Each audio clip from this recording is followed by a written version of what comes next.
I want to talk about the longevity of the Pure H2O water filter system by Watts.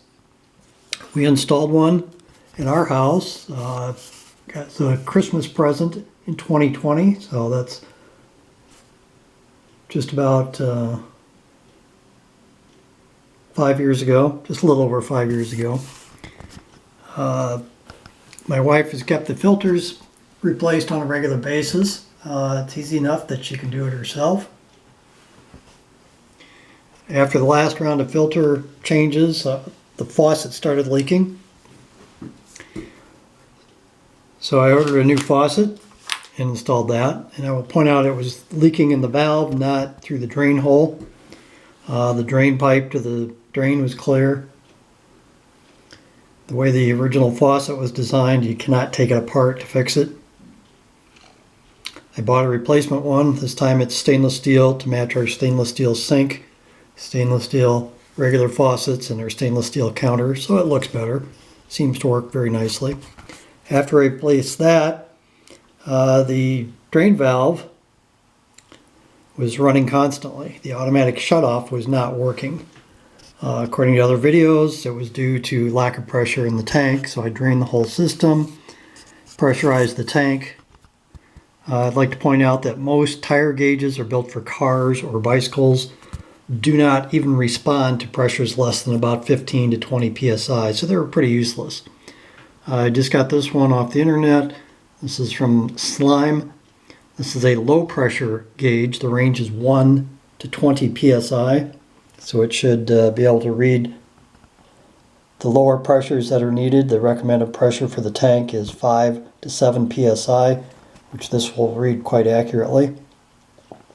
It's also cute that the outer case looks like a tire.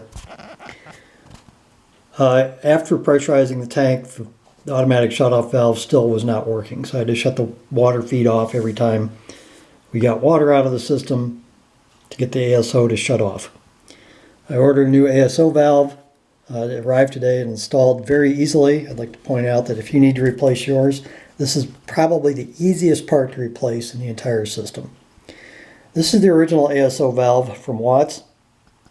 It's held together with 4 screws. I took the screws out, and we're going to show you what's on the inside.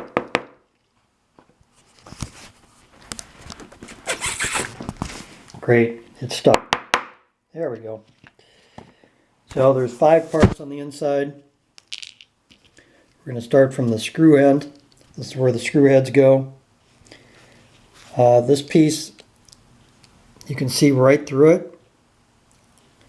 This is the feed from the tank back to the filter system. Once the tank is full, the pressure will push on this diaphragm.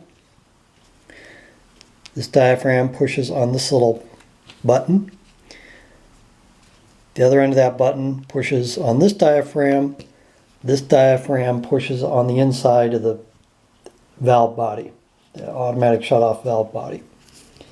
And then there's a spacer, which is needed. This actually presses on the perimeter of both seals to provide the watertight seal, so you don't have water coming from one side of the valve to the other. Now I don't know if this is going to show up or not, but this is what I believe is the problem.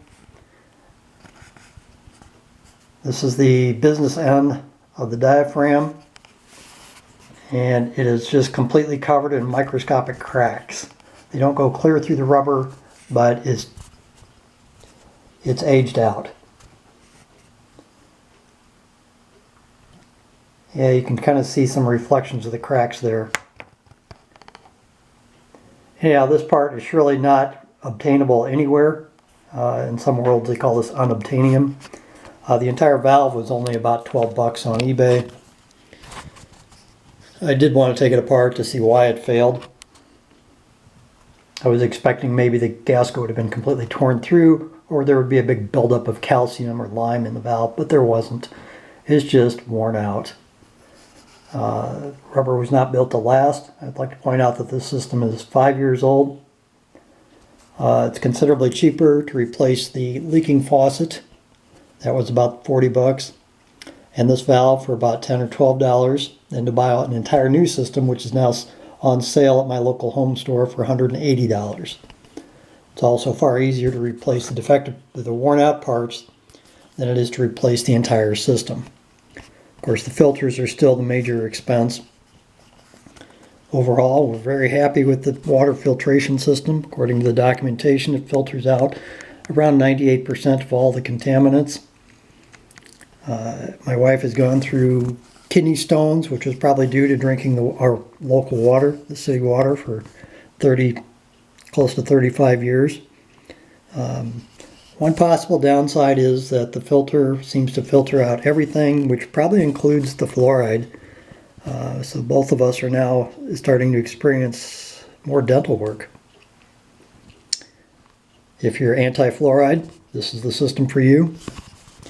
If you believe that fluoride really works, which I do, then it's time to go back to using fluoride rinses along with the fluoride toothpaste to protect our teeth. So there you go. If you got a leaky system, it's much easier to replace this valve than it is to put up with all the waste of the water.